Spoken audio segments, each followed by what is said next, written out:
बिस्मिल्लाहिर्रहमानिर्रहीम। अस्सलाम वालेकुम भाई। चैनल को सब्सक्राइब भी कर लिया करें, लाइक और शेयर भी कर दिया करें, कमेंट्स भी कर दिया करें, बेल आइकन को प्रेस कर लें जिससे हमारी आने वाली कहानियाँ आपको मिलती रहें।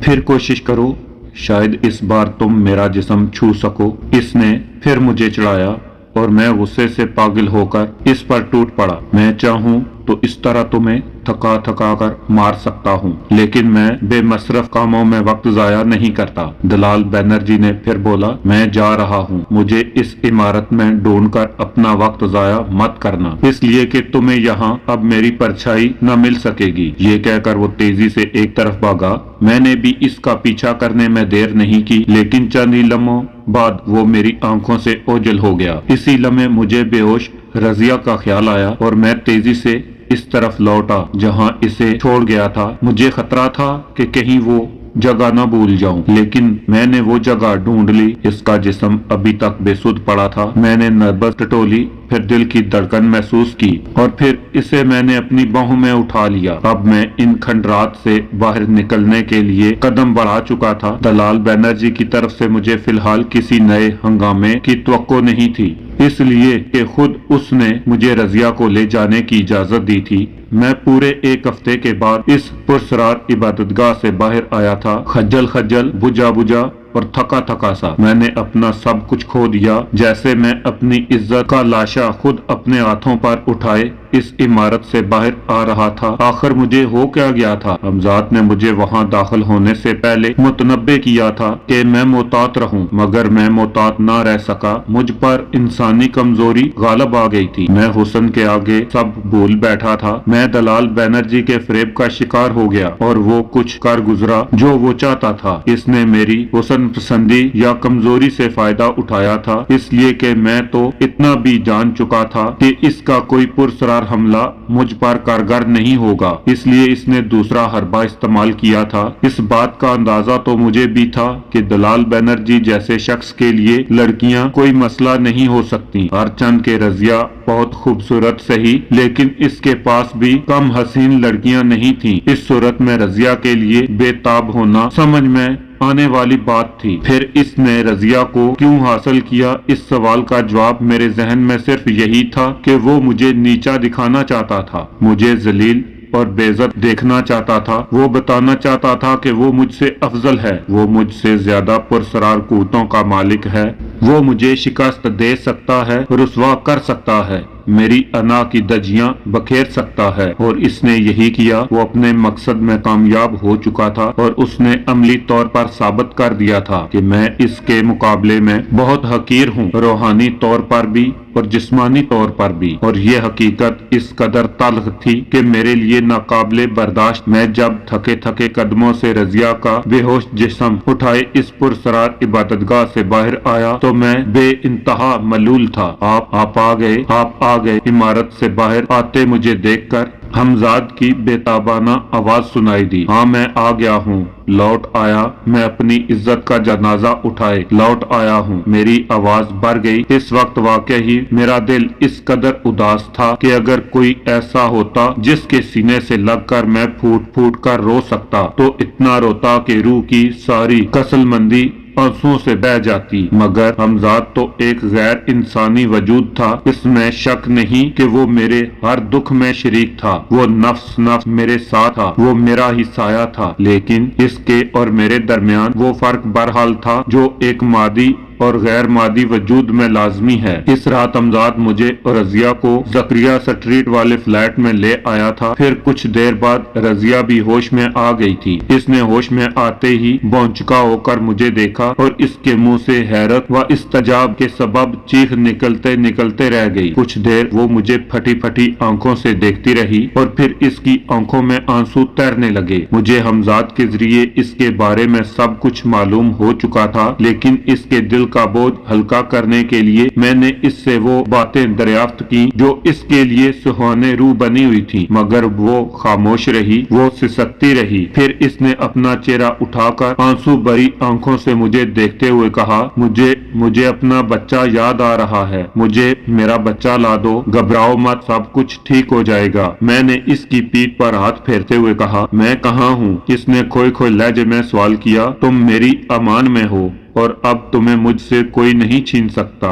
मैंने जज्बाती लहजे में जवाब दिया, फिर कुछ सोचकर बोला, चंद मसलतों के सबब मैं तुम्हें और तुम्हारे बच्चे को लेकर फौरन अपनी दुनिया में लौट नहीं सकता। हमें कुछ दिन यहीं तुम्हारी दुनिया में गुजारने हैं और मुझे तुम पर भरोसा है कि तुम सब्र से काम लोगी। सब्र? वो बुड़बुड़ाई, मैंने अब तक बहुत सब्र किया है, मगर अब मेरी कुव्वत बर्दाश्त जवाब दे चुकी है। तुम सोच भी नहीं सकते कि मैंने तुम्हारी खातर कितने सब्र आजमा दिन गुजारे हैं। इसके बाद वो इन वाकयात को बयान करने लगी जब वो मुझसे जुदा हुई थी। वो कह रही थी, सरफराज को कत्ल करने के बाद मुझ पर एक अजीब सी वहशत सवार हो गई थी। मैं बावजूद कोशिश के खुद पर काबू न रख सकी और जब मेरी आंखों ने वो भयानक मंजर देखा कि तुम्हारा सर इसके कटे हुए गले के साथ हम आंग हो रहा है, तो मैं वाकई हवास खो बैठी थी। मैं इतनी खौफजदा हुई कि दरवाजा खोलकर बाहर निकल गई, लेकिन अभी मैंने चंद कदम का फासला तय किया था कि मुझ पर बैक वक्त 3-4 आदमी झपटे। मेरे मुंह से चीख निकल गई, लेकिन इनमें से किसी ने अपना भारी और मजबूत हाथ मेरे मुंह पर जमा दिया और मुझे सांस भी लेना दोबर हो गया। मेरा दम घुटने लगा और मैं बेहोश हो गई। मुझे होश आया तो मैंने खुद को रस्सियों में जकड़ा हुआ पाया और मेरे मुंह में कपड़ा ठुसा हुआ था। इसी हालत में मैं एक जगह से दूसरी जगह मुंतकिल होती रही। वो लोग सख्त वहशी और दरिंदे थे। वो मेरे साथ जानवरों का सा सलूक करते थे, मुझे मारते थे। मेरे जिस्म पर अब तक इनकी मार के निशानात बाकी हैं, लेकिन इनमें से किसी ने मेरी इज्जत पर हाथ डालने की कोशिश नहीं की। शायद वो कोई तहखाना था जहां मुझे रखा गया था। इसी जगह दिन और रात की तमीज करना मुश्किल था। इस बार इन 3 के अलावा 2 अजनबी चेहरे भी दिखाई दिए। मैं सिर्फ इतना सुन पाई थी कि इन्हें सौदा मंजूर है। इसके बाद मुझे इन 2 अजनबियों के सुपुर्द कर दिया गया। फिर न जाने उन्होंने मुझे क्या पिलाया कि मैं अपने हवा खो बैठी। मुझे एहसास है कि मैंने ट्रेन में भी सफर किया, लेकिन मैं इस काबिल नहीं थी कि जुबान से एक लफ्ज भी अदा कर सकती। मुझे जब भी होश आता और कमजोरी के सबब मैं पीने पर मजबूर थी, वो दोनों अजनबी पूरी तरह मुझ पर मुसल्लत थे। फिर ये अरसा भी गुजर गया, मुझे मुकम्मल तौर पर होश आ गया। अब मैं एक निहायत आरामदेह बिस्तर पर थी और मुझे जिस कमरे में रखा गया था वो भी निहायत उम्दा और सजा हुआ था। मेरी समात से मुख्तलिफ साजों की आवाजें टकराई। मैं बहुत दिन न समझ पाई कि मैं एक तवाइफ के कोठे पर हूँ। जब मेरी जिस्मानी हालत अच्छे खाने, निगाहदाश्त और दवाओं से बिल्कुल बेहतर हो गई तो मुझे एक शाम बताया गया कि मुझे रक्स की तरबियत हासिल करनी है। मैंने साफ इनकार कर दिया। पहले उन्होंने मुझे डराया धमकाया, मगर मैं राजी न हुई। फिर उस औरत ने मेरी खुशामद करके राम करने की कोशिश की जिसे सब मुमताज बेगम कहते थे, लेकिन अब मैं सब कुछ समझ चुकी थी। नजमा और आसिया से मुझे सब कुछ मालूम हो चुका था। कभी वो दोनों भी मेरी तरह यहाँ लाई गई थी। उन्होंने मुझे बहलाने की पूरी कोशिश की, लेकिन मैं अपने फैसले पर कायम रही। फिर अब से कुछ दिन पहले एक रात मुमताज बेगम के हमरा मैंने एक अजीब शख्स को देखा जो अपने जिस्म पर रेशमी घेरवाल बादा ओढ़े हुए था। मुमताज बेगम ने मुझसे कहा कि वो शख्स एक बेहतरीन वैद्य है और मेरी सेहत व तंदुरुस्ती के लिए कुछ दवा तजवीज करने आया है। मुमताज बेगम ने एक कटोरे में इस शख्स के सामने पानी रखा और उसने अपने लबादे में हाथ डालकर कोई डबिया निकाली और इसमें से कुछ सफूफ पानी में डालकर मुझे पीने को दिया। इसी वक्त मुमताज बेगम ने अपने एक गुर्गे बन्ने मियाँ को किसी सबब आवाज दी। दूर से बन्ने मियाँ की आवाज आई और वो अजनबी चौंक पड़ा। उसने वहीं से चीख कर किसी को मुखातब किया, इसे न रोको, इसे अंदर आने दो। मैं इसका बेमैनी फिक्रा सुनकर कुछ भी ना समझ पाई। इस अरसे में वो कटोरा मेरी तरफ बढ़ा चुका था। पी जाओ, इसकी आवाज में हुक्म था, एक ऐसा हुक्म जिसे ख्वाहिश के बावजूद मैं ना टाल सकी। पानी पीते ही मैंने अपने जिस्म को बहुत हल्का फुल्का महसूस किया और मेरे जहन पर नींद का सा गुबार छाने लगा। मैंने अपना सर घुटनों में दे लिया। फिर मुझे याद नहीं क्या हुआ, शायद मेरी आंख लग गई थी और मैंने एक अजीब सा ख्वाब देखा। मैंने देखा कि मैं रक़्स कर रही हूँ और इस रक़्स में मुझे लज्जत महसूस हो रही थी। फिर न जाने कितनी देर में इसी आलम में मैं वे रक़्स रही। मैं अपने जिस्म में थकन महसूस कर रही थी जिसे कोई नादीदा कुव्वत मुझे मुतहर्रिक किए हुए है। फिर न जाने क्या हुआ कि ख्वाब बिखर गया। अब फिर हर तरफ अंधेरा था, एक ला इम्तना ही अंधेरा। फिर इस अंधेरे से एक रोशनी की किरण फूटी और इस चेहरे के गिर्द तवाफ करने लगी। वो इस अजनबी का चेहरा था। शायद अब मैं कोई दूसरा ख्वाब देख रही थी। फिर मुझे आप याद आए। मैंने आपकी अमानत में खयानत की थी, मगर नहीं, वो तो सिर्फ ख्वाब था। मैं लज्जतों में खो गई। ख्वाबदार ख्वाब, एक ही चेहरा। मैं हल्कान हो गई। मैं इस ख्वाब के जाल से निकलना चाहती थी, मगर इन ख्वाबों का सिलसिला एक तवील अंधेरे पर खत्म हुआ और जब मेरी आंख खुली तो मैंने आपको अपने करीब पाया। रजिया अपने सरगुज़र सुनाकर खामोश हो गई। मैं रजिया की बात सुनकर बहुत देर खामोश खामोश सा रहा। मैंने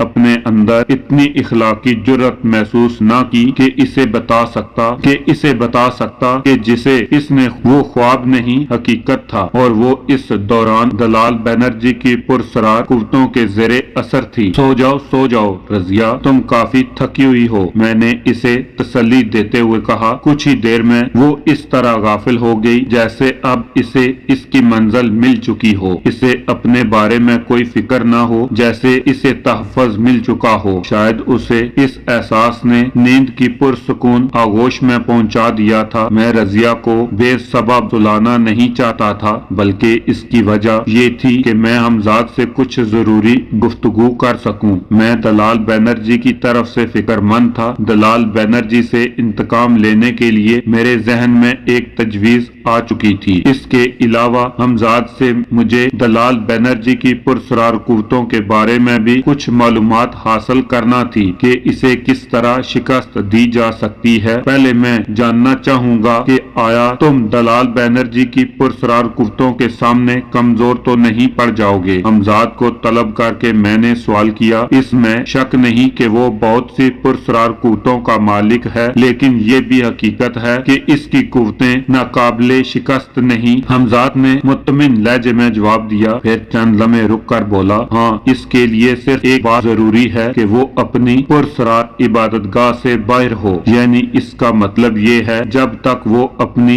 इबादतगाह की हदूद में रहेगा तुम इसका कुछ नहीं बिगाड़ सकते। तकरीबन ऐसा ही है, हमजाद ने कहा, और ये मुमकिन नहीं कि वो हमेशा वहीं छुपा रहे। वो नमाइश पसंद शख्स है और उस शख्स के आला तबके में बड़ी राहो रस्म है और अपनी पुरसरार कुव्वतों के जरिए लोगों के ज़हनों पर लोग इसकी पूजा की हद तक इसकी इज्जत करते हैं और वो इस जिंदगी का आदी हो चुका है। वो चिपका नहीं बैठ सकता। हंगामा इसकी सरशस्त में दाखिल है। ठीक है, मैं इस चूहे का इसके बिल से निकलने तक इंतजार करूंगा, लेकिन मैं इससे पहले इसे भी अपनी तरह रूहानी अजियत में मुब्तला करना चाहता हूँ ताकि वो जान ले कि इसने किसे छेड़ा है। आपने इस ज़िमन में जो कुछ सोचा है ठीक है, लेकिन दलाल बनर्जी इन लोगों में से है जिनका कोई जज्बाती ताल्लुक किसी से नहीं होता। हमजाद की बात सुनकर मैं सोच में पड़ गया। मुझे अपना मंसूबा नाकाम होता महसूस हुआ। काफी देर सोचने के बाद मैंने हमजाद को फिर मुखातब किया। आजकल वो किसी न किसी नए शिकार को फांसने के लिए यकीनन सोच रहा होगा। अगर इसका वो शिकार इससे छीन लिया जाए तो हाँ, ये मुमकिन है, लेकिन इसके बारे में मालूम करना होगा। हमजाद बोला, तो फिर मालूम करो कि वो कौन है, और हाँ, ये भी जरूरी है कि दलाल बनर्जी के इल्म में ये बात आ जाए कि इसके शिकार पर हाथ डालने वाला कौन है। मैंने तेज सांसों के दरमियान कहा, क्योंकि मेरा जोर बढ़ता जा रहा था। हमजाद ने आंखें बंद कर ली और मैं समझ गया कि वो मेरे लिए मालूमात हासिल कर रहा है। कुछ देर बाद और इसने अपनी आंखें खोली और बुड़बुड़ाया, सरवरजनी, नहीं, सरवर्जनी राय बहादुर जसवंत लाल की नौजवान और हसीन लड़की। लेकिन वो फिर किसी सोच में खो गया। मैंने दानिस्ता दखल अंदाजी मुनासिब न समझी। चंद लम्हे बाद वो खुद ही बोला, अगर आपने आज ही रात इसे उठवा लिया तो कोई बात नहीं बनेगी, आपको वो मकसद हासिल ही ना होगा जो आप चाहते हैं। इसके लिए आपको कल रात तक इंतजार करना पड़ेगा। इसके बाद हमजाद ने मुझे आइंदा रात की तफसीलात से आगाह किया और मैं पूरी तरह मुत्तमिन होकर सो गया। फिलहाल दलाल बनर्जी से इंतकाम लेने के लिए ये बेहतरीन मौका था। सुबह उठकर हमजाद के मशवरे पर मैं सबसे पहले इन हकीम साहब से मिला जिनके फ्लैट में क्याम पजीर था। पगड़ी तो इनको दी जा चुकी थी, सिर्फ इन महीनों के किराए का मसला था जिनमें मैं कलकत्ते से गायब रहा था। हकीम साहब ने पहले तो बहुत लानतरानी की और पगड़ी वापस देकर फ्लैट खाली करने का हुक्म दिया, लेकिन जब इनके कानों में रुपयों की खनक टकराई तो वो इस तरह बैठते चले गए जैसे बताशे पर पानी डाल दिया गया हो। वो पूरा दिन मैंने रजिया की दिलजोई में गुजारा और इसे तसल्ली दी कि बहुत जल्द मैं इसके बच्चे को भी यही बुला लूंगा जो मुझे भी बहुत अजीज है। इसी दिन मैंने गरां कीमत पर एक फोर्ड कार भी खरीद ली और साथ ही एक ड्राइवर का इंतजाम भी कर लिया जो मेरे मंसूबे में शामिल था। इस जमाने में किसी के पास कार होना बहुत बड़ी बात थी। सिर्फ नवाबजादे, रईसजादे या अंग्रेज आला हकाम तक ये सवारी महदूद थी और अब मुझे भी अपनी नई जिंदगी का आगाज एक रियासत के रईसजादे ही की हैसियत से कराना था और ये सब कुछ हमजाद के मशवरे पर हुआ था। शाम के 7:30 बजे के करीब मैं फ्लैट उतर कर कार में आ बैठा। ड्राइवर रहमत खान फौरन मुस्तैद हो गया। मेरे गले में हीरे और जवाहरात के हार थे और मेरी उंगलियों में अंगूठियां जगमगा रही थी। ग्रैंड होटल मैंने रहमत खान से कहा और कार रवाना हो गई। जकरिया स्ट्रीट से कार चितपुर रोड पर मुड़ी तो मैंने एहतियातन शेरवानी के नीचे जेब में हाथ डाला कर वो दावतनामा एक बार फिर देखा जो हमजाद ने मुझे दिया था। ये हरनाइश नवाब दिलावर जंग बहादुर अंग्रेजी हर्फ में लिखा हुआ था। मैं नहीं जानता था कि ये कौन सी हस्ती है। हमजाद ने सिर्फ इतना बताया था कि मैं जिस दावत में शरीक होने जा रहा हूँ वहाँ दाखिले के लिए दावतनामे जरूरी हैं और इसने ऐसे इंतजामात कर दिए हैं कि इस दावत में नवाब दिलावर जंग बहादुर शरीक ही न हो सकेंगे। मैं एक तीर से दो शिकार करने की फिक्र में था। हमजाद से मुझे रात को जो मालूमात हासिल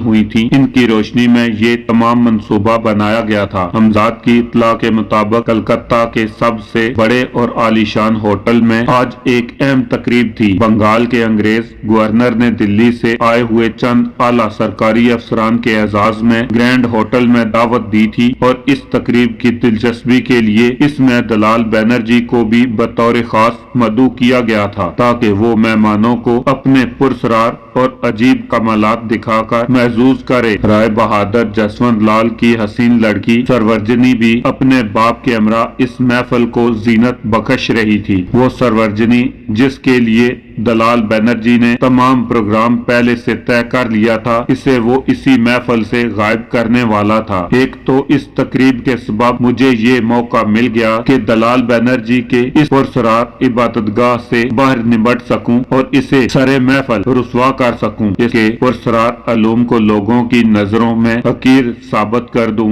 दूसरा, इसके शिकार सरवर्जनी को ले उड़ूं और वो तिलमिलाता रह जाए। इस तकरीब में अंग्रेज आला हकाम के अलावा शहर के मुअज़्ज़ज़ीन को भी शरीक किया गया था। वो मुअज़्ज़ज़ीन जिन्हें अंग्रेज सरपरस्त या अंग्रेजों का दस्ते रास्त कहा जा सकता था। मैंने अपनी रवानगी से कबल हमजाद से अपने एक खदशे का इजहार किया था कि अगर नवाब दिलावर जंग बहादुर शहर की कोई अहम शख्सियत है तो यकीनन अंग्रेज हकाम और दूसरे लोग इसे पहचानते होंगे। इस सूरत में नवाब दिलावर जंग बहादुर बनकर मेरा वहाँ शरीक होना खतरनाक भी हो सकता है। ये बात हमजाद के मद्दे नजर भी थी और इसने पहले ही से इसका तदराक कर लिया था। तकरीब का आगाज 6:30 बजे होना था और इख्तिताम 8:30 बजे। मेरे लिए इसने ऐसे औकात मुकर्रर किए थे जब तमाम लोग दलाल बनर्जी के शोबदेबाजी दिखाने में मसरूफ हूँ, ताकि लोग मेरी तरफ मतवज्जो न हों। इस वक्त होटल के बैरूनी दरवाजे पर मेरा इस्तकबाल करने के लिए सिर्फ चंद सरकारी आला अफसर रह जाएं, जिनकी ड्यूटी ही गेट पर लगी हो, ताकि कोई गैर मदऊ शख्स अंदर दाखिल न हो सके। इस सूरत में मुझ पर किसी किस्म का शुबा न जाना कीने क्यास था, क्योंकि जिन लोगों से होटल के गेट पर मेरा बाल होना था, अव्वल तो वो तमाम मेहमानों को पहचानते नहीं थे, दोम इनकी इतनी जुर्रत नहीं हो सकती थी कि गवर्नर के मेहमान को किसी शुबे के बिना पर रोक सकें। हमजाद ने जब तमाम सूरत-ए-हाल से मुझे आगाह कर दिया तो मैं मुत्तमिन हो गया और मेरे दिल से तमाम खदशात खत्म हो गए। प्रोग्राम के मुताबिक मुझे ठीक 7:30 बजे होटल पहुंचना था। ये एक ऐसा होटल था जिसमें आम हालात में कोई भी हिंदुस्तानी नहीं घुस सकता था। ये सिर्फ अंग्रेजों के लिए मखसूस था। बस खास तकरीबात के मौकों पर सिर्फ चंद गिने चुने हिंदुस्तानियों को यहाँ दाखिल होने की इजाजत थी और ये तकरीब भी कुछ इसी नौइयत की थी। प्रोग्राम के मुताबिक मुझे ठीक 7:30 बजे खान ने होटल के दरवाजे पर पहुंचा दिया। कार रुकर वो अपनी नशिस्त से उतरा और मेरे लिए कार का पिछला दरवाजा खोल दिया। बिस्मिल्लाहिर्रहमानिर्रहीम। अस्सलामु अलैकुम। भाई चैनल को सब्सक्राइब भी कर लिया करें, लाइक और शेयर भी कर दिया करें, कमेंट्स भी कर दिया करें, बेल आइकन को प्रेस कर लें, जिससे हमारी आने वाली कहानियां आपको मिलती रहें। फिर कोशिश करो, शायद इस बार तुम मेरा जिस्म छू सको। इसने फिर मुझे चढ़ाया और मैं गुस्से से पागल होकर इस पर टूट पड़ा। मैं चाहूं तो इस तरह तुम्हें थका थका कर मार सकता हूं, लेकिन मैं बेमसरफ